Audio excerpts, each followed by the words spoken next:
ginnaaw bi ma lay nuyoo bu baax a baax donc fi ñu commencé information mooy que ni Lapsor ak Vladimir Poutine Lapsor nee na pare na encore une fois pour waxtaan ak Poutine malgré que seen waxtaan bu njëkk ba nekkul waxtaan bu neex aussi nekk na waxtaan boo xamante ni ñoom ñaar ñëpp dana mujj a merci waxtaan bi waaw ba tax na Lapsor moom nee na pare na pour waxtaan ak beneen yoon encore une fois si. mook Vladimir Poutine donte ñoom Allemagne ñoo ngi continuer di jàppale Ukraine ba léegi aussi comme ni ma ko waxee rek nee na donte waxtaan bu njëkk ba nekkoon si weeru novembre le 15 novembre yooyu nekk na waxtaan boo xamante ni dafa mujjoon yàqu ba tax na actuellement nii comme tey jii le 12 c'est la benn journalu Allemagne publié loolu que ni premier ministre Lapsor pare na pour waxtaanaat ak Poutine beneen appel téléphonique donte occidentaux yi ñoom ñaawlu woon nañu waxtaan boobu nga xamante amoon na diggante Poutine ak Lapsor ndax nee na ñoom xamuñu woon lan doon waxtaan aussi tamit wax na ni Lapsor balaa mu jël décision pour woo Poutine di waxtaan ak moom dañ si war a waxtaan ñun alliés yëpp waaw ndaxte ku nekk xam na ni Lapsor bu woowee Poutine affaire Ukraine moom moo tax mu koy woo mais seen waxtaan bu mu njëkk ba nekk na waxtaan boo xamante ni si li Lapsor wax nekkul waxtaan bu neex aussi tamit li mu doon sàkku si Poutine mujj ko am léegi moom mi ngi bëggaat beneen waxtaan moom ak Poutine. ba tey bokk na si information yi si groupe SCM info international mooy que ni Dmitry Peskov moom mu yor wàllu porte-parole bu Kremlin moom dafa am benn journal bu ko woowoon di ko laaj ci li nga xamante ni moom la Ukraine def biir Rostov mooy frappe bi nga xamante ni waa Ukraine def nañ ko si aérodrome bu Rostov. moom nag Dmitry Peskov li wax dafa leer nee na ñoom amul moom dèjà waxtaan na seeg ministère bi yor wàllu défense ba tax na loolu nga xamante Ukraine def na ko amul sikki sàkk ni ñoom dañuy def réponse si loolu dañuy def réponse ndaxte ku nekk xam na ni Ukraine njëkkoon na ko dóor bi Russie mais Russie li mu tontu woon mooy Oroshinik bombe Oroshinik moom la utiliser woon ba àdduna bi ñu bëri di ko coow cette fois ci nag xamuñu Russie nan lay tontoo ak fan lay tontoo. ba tey bokk na ci information yi ci groupe SCM info international ginnaaw bi ma nuyu MGB ak Serigne Abdoulaye Fall maa lay nuyu bu baax a baax. ba tey bokk na ci information yi Vladimir Donald Trump dafa ni bu fekkee ni Russie dafa dàq arrêté guerre bi am moom ak Ukraine ñoom waa États-Unis dinañu bombarder économie russe loolu la journal bi xamle ci benn article boo xamante ni def na ko ñu naan ko Telegram. nee na deux possibilités nag am nañ ko ñoom États-Unis bu fekkee ni Vladimir Poutine dafa bañ arrêté guerre bi am ñoom ak Ukraine ba tax na nee na Washington bu fekkee ni Russie arrêté wul guerre bi ci condition yi nu teg ñoom dinañu continuer di jàppale Ukraine aussi tamit dinañu wàccee prix pétrole bi ba pare yokk seen pression bu ko defee maanaam mu yokk bu nu baissé prix pétrole bi dina tax ñu augmenter pression wu économie russe maanaam daal pétrole bu fekkee ni dafa wàcc bu boobaa économie russe moom mooy maanaam dafay am pression. bien vrai que Donald Trump wax na loolu mais tey pétrole bi bu wàccee dana nekk loo xamante ni dina ma jaaxal quoi ndaxte ku nekk xam na ne actuellement nii réew yi ànd ak Russie ñu si bëre ay kii surtout BRICS ñu si bëre presque ñoo yor pétrole àdduna bi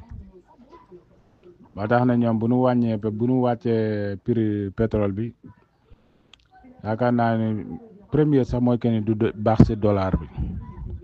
ndaxte dollar bi si pétrole bi la wékku waaye daal ñoom États-Unis daal stratégie boobu lañ teg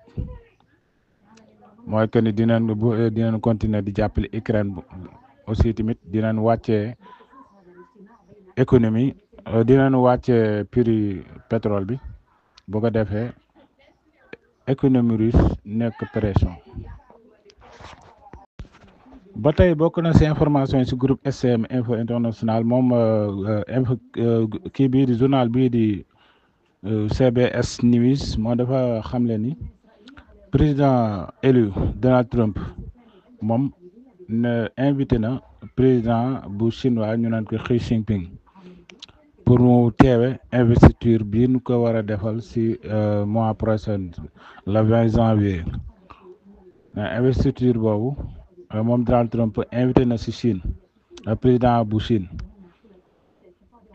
nee na invitation bi nag mi ngi ñëw si digg mois de novembre si la ko Donald Trump envoyé invitation boobu pour mu teewe ga ginnaaw bi Donald Trump gagné si la ko invité pour mu teewe investiture bi nga xamante ni war na am ba tax na ne am na yeneen responsabilité yoo xamante ni war nañu teewe investiture Donald Trump boobu.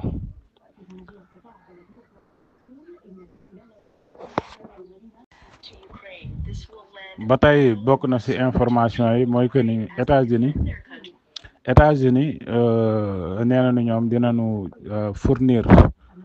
Ukraine 50 milliards de dollars supplémentaires ndaxte nee na li tax ñu def loolu mooy que ni Russie actuellement nii dafa gën a accélérer guerre bi da ko yóbbu ci beneen niveau looloo tax États-Unis ñoom jël plus de 50 milliards de dollars dimbalee ko Ukraine surtout hiver bi ñu nekk ni nga xamante ni waa Ukraine yi dañ ci àttana sonn ba tey bokk na ci information yi neenu ministère bi yor wàllu défense bu Russie dafa confirmer ni Ukraine utilisé na plus de 6 missiles ATACMS américains yi ci région bu Rostov nee naa force Ukraine yi dóor nañ ko ci guddi gi mais ginnaaw bi ñu dóoree 6 missiles ATACMS yi neenu 2 yi la ñu intercepté mooy damit yi moom ngeen di gis noonu ba tax na neenu la Russie dina utiliser beneen yoon missile hypersonique bu IRBM bi ñu naan Eurosonic dina ko utiliser waat li ko waral mooy que ni beneen attaque attaque boo xamante Ukraine def na ko ci territoire Russie nee looloo tax Russie utiliser ko te ku nekk xam ne Eurosonic bi moom la Russie utiliser woon bee passé ba tax na ministère bi yor wàllu défense nee na loolu moom amul xeli xaala que ni ñoom li Ukraine def ci réseau bu Rostov ñoom dinañ ko fayu te missile Eurosonic bi da mën na monter tête nucléaire aussi waaye cette fois-ci daal xam naa ni mën na wuute ak frappe bi kii defoon frappe bi Russie defoon ndax cette fois-ci mën na nekk base OTAN ba tey bokk na ci information ne kii moom Dmitry Peskov dafa déclaré ni actuellement ni nombre militaire Russie yi nekk bi Syrie ba léegi ñoo nga fa maanaam ministère bi wàllu défense moo wax loolu nee na Kremlin ne situation bi am biir Syrie xalaat na ni daal du yàgg dara daal mën na fa am aussi tamit nee na ñoom seen opération spéciale bi mooy seen priorité absolue ba tax na nee na Russie opération bi moom moo ko ëppal solo ba tax na mi ngi si ba muy am objectif bi nga xamante ni moom la bëggoon si opération spéciale bi mu def biir Ukraine. aussi tamit moom nee na frappe yi nga xamante ni Israël mi ngi koy def biir Syrie du def dara lu dul dal ba fa am as néew mu yàq ka ku nekk xam na ne Israël fan yi mi ngi fay attaque yu métti aussi tamit am na ay munitions yoo xamante ni Israël teg na si loxoom te man li ma comme li ma waxoon début bi rek ñoom Mohamed Abu Goulani bi nekk boo xoolee situation bi actuellement ni mu demee Syrie le fait que mu dem ba daane Bachar al-Assad ba pare bàyyi Israël di def lu ko neex di bombarder bateau Syrie bateau de guerre Syrie ak missile Syrie ak avion Syrie dafa nekk loo xamante ni complice la quoi entre ñoom ñaar maanaam naa la jàppale ba nga jël réew mi mais bu ba pare damay yàq doole ji nga am yëpp dama koy yàq bu ko defee nga téye noonu réew mi ndaxte wóoluwuma la bien vrai que bëgg naa kee wàcc man noonu laa ko mën a jàngate d'ailleurs sax ma ministre Grande-Bretagne ñoom annoncé na ni ñoom dina dimbale Syrie 11 millions de livres sterling maanaam 11 millions si xaalisu Grande-Bretagne nee di ngeen ko dimbale Syrie. ba tey bokk na si information nee na parlement bu américain bi ñoom dañu demander 3 agences renseignement yu américains yi mais ñoom nee na li ñu bëgg mooy que ni ñu arrêté dimbali bi ñuy dimbali Ukraine mais renseignement yi loolu lañ wax te nee na loolu bu amee victoire Russie lay doon si guerre bi nga xamante mi nga moom ak Ukraine ba tax na nee nañu bu fekkee ni parlement bi dafa arrêté loolu dafa arrêté dimbali bi nga xamante ni ñoo ngi koy dimbali Ukraine bu boobaa dañuy encourager acteurs yi comme maanaam li ñuy def acteurs yi comme Chine ak Iran ak Corée du Nord mais bu fekkee ni arrêté nañu dimbali journal bi moom moo wax loolu mais bu fekkee ni li renseignement américain yooyu wax bu fekkee ni def nañ ko bon kon dañuy dimbali dañuy encourager dañuy encourager acteurs yi comme Chine ak Iran ak Corée du Nord si li nga xamante ni moom la nekk si biir àdduna bi waaw dañu yaakaar ne dimbali Ukraine daal mooy tax Corée du Nord ak wala Russie wala Chine arrêté li ñuy def daal comme bu dee Chine nee na dafa bëgg a jël Taïwan bu dee Russie nee na dafa bëgg a jël comme Donbass beeg Zaporizhia beeg Kupiansk affaire yooyu ba tax na daal journal moom loolu la xamle daal nee na bu fekkee ne daal arrêté nañ dimbali bi ñuy dimbali Ukraine bu boobaa dañuy encouragé gars yi si li ñuy def. ba tey bokk na si information yi ki jiite OTAN ñu naan ko Mark Rutte moom war na tase ak ministère yu yor wàllu affaires étrangères yu alliance su OTAN ba tax na nee na ñoom li ñuy waxtaane mooy que ni dafa bëgg PIB seen PIB défense yi ñu yokk ko ba 3%. ba tax na neen dem actuellement ni xeex nañ baag 2% mais ñoo ngi bëgg a xeexaat pour yóbbu ko 3% fii ak 2030 Finance Time nag moom moo xamle loolu ba tax na neen si bis yu néew dinañ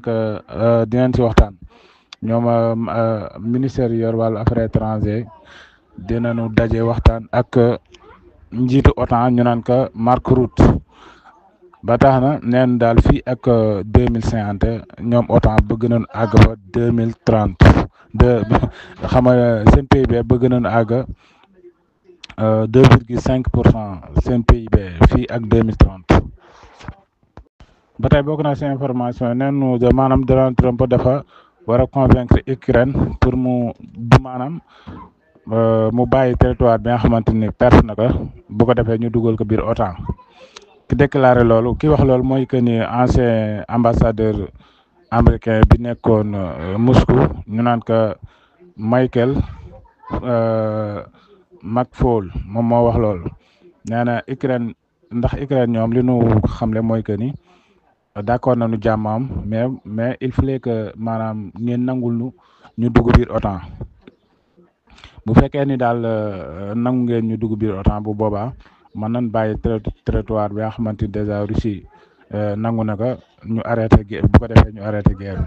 mais États-Unis moom dafa li mu xamle mooy que ni pareegul pour bàyyi Ukraine dugg biir OTAN ndax Donald Trump moom li mu xamle woon mooy que ni Ukraine dugg bi muy dugg biir OTAN il fallait que ñu bàyyi fii ak 20 ans ndaxte dugg biir OTAN dafa am ay normes yu mu laaj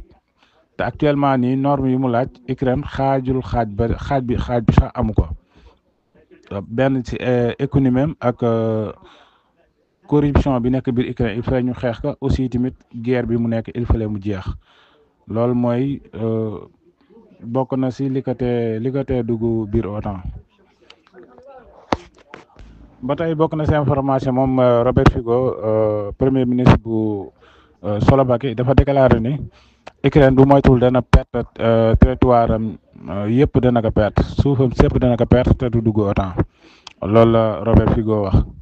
nee na te aussi tamit moom nee na Robert Fico li mu xam ne mooy que ni cessez-le-feu nekk solution bi mooy que ni ñu waxtaan pour jàmmaam loolu mooy solution bi mais bu fekkee ni Ukraine ñoom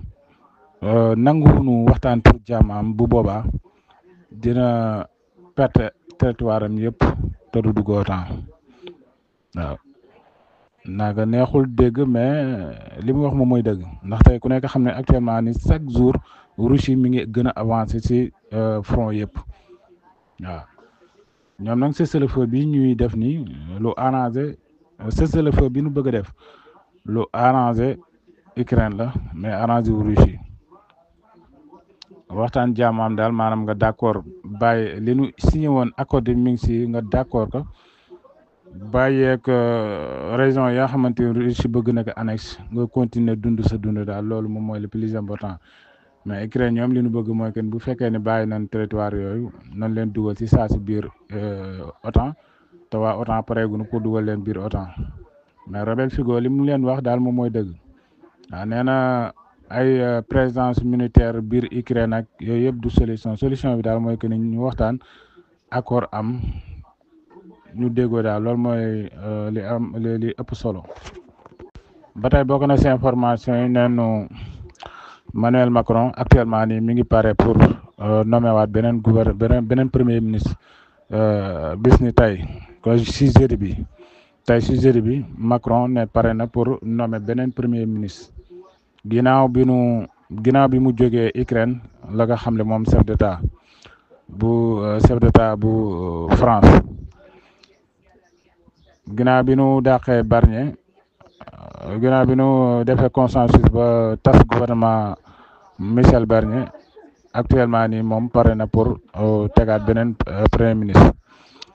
bokk na si ñi nu tànn ñi nu xalaat mooy démocrate yi te démocrate yi moderne ak François Bayrou am 75 ans ak ministère bi yor wàllu armée Sébastien Lecornu am 38 ans ak socialiste bi ñu naan Bernard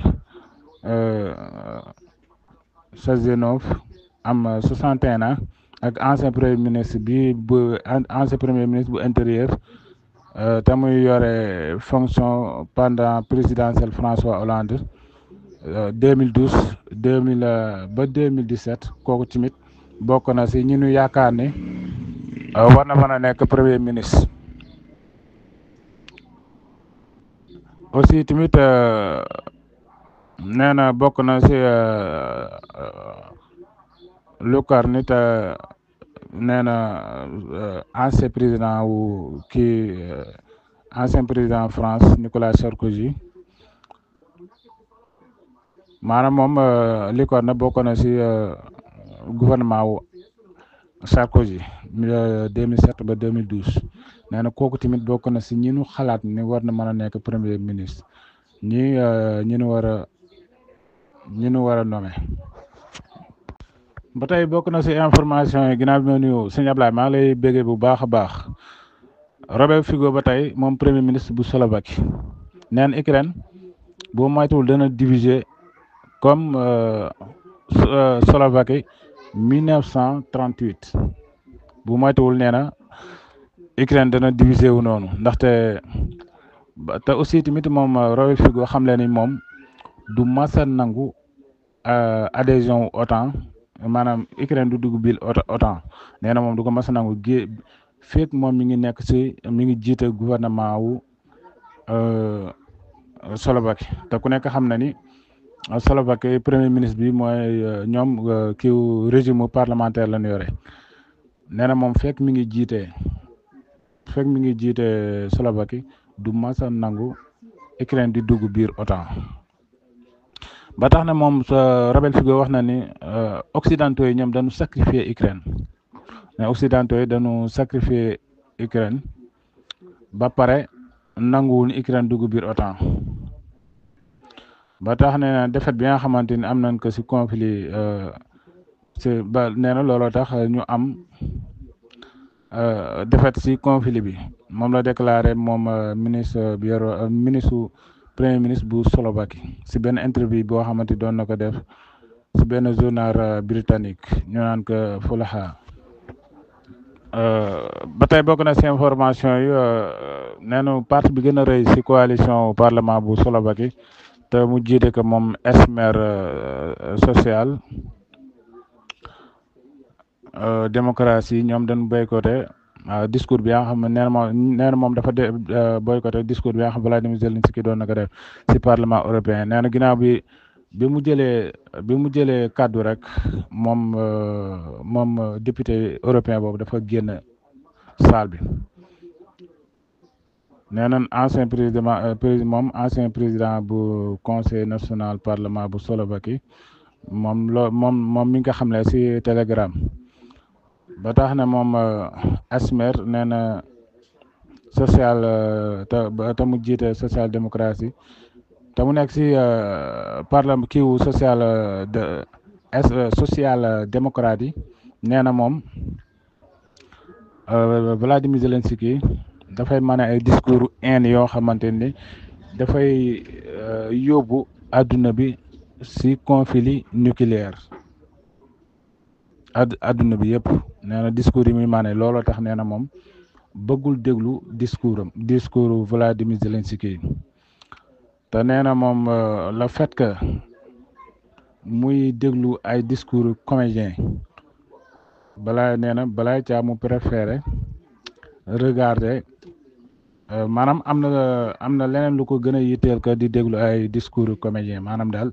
moom li mu jàppee Zelensky mooy que ni Zelensky comédien la aussi tamit dafa nekk koo xamante ni dafa bëgg a yóbbu àdduna bi ci guerre nucléaire ba tey bokk na ci information yi nee na malgré que tension politique bi am entre Iran ak Turquie loolu teewul Iran ak Turquie signé nañu benn accord commercial ñu fixé que ci seen objectif toll ci 30 milliards côté commercial bi latéral ci gars yi daal ci gàttal daal gis nga Bachar al-Assad ak gars yi ñàkkul ni lu nu waxtaane la ndaxte ku nekk xam na ni scénario bi ni mu demee boo ko xoolee di nga xam ni lii lu nu waxtaane la ndaxte bu dee Iran réagirul Russie réagirul te Russie base mi ngi am na base biir Syrie te réagirul te affaire bi ni muy yombee gis naa ne ñoom xëy na ñàkkul ni waxtaan nañ ba ni demu maanaam Bachar al-Assad dem loolu mooy li gën ci Syrie ñàkkul ni loolu mooy lu gën ci Syrie wala tamit benn mu nekk loo xamante ni lu nu weccee la entre Ukraine ak Russie ba tax na ba tey bokk na ci information fi ñu koy jeexlee rek mooy que ni Syrie neenu ña fa opposition bi nangu nguur gi ci Bachar al-Assad dañu dugg ci mausolée papay Bachar al-Assad génne cercueil bi taal mooy tàkk-tàkk yooyu ngeen di gis nee na foofu nag dencoon nañ fa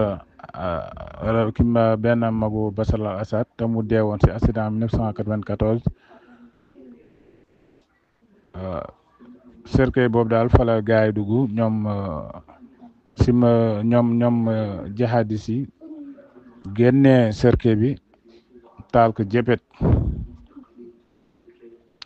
nee na corps bi si boppam moom lañ génnee taal ko moom ngeen di gis noonu muy tàkk mu nekk mbir moo xam mbir mu ñaaw la waaw ba nga xam ne mbokk yi xam naa foofu laa leen di tàggoo di leen wax ne jaam ak jaam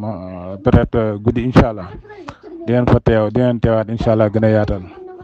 di leen ñaanal yéen ñëpp di leen ñaanal yéen ñëpp jàmm di leen ñaanal kenn lu jàmm yàlla may nu yendu jàmm incha allah.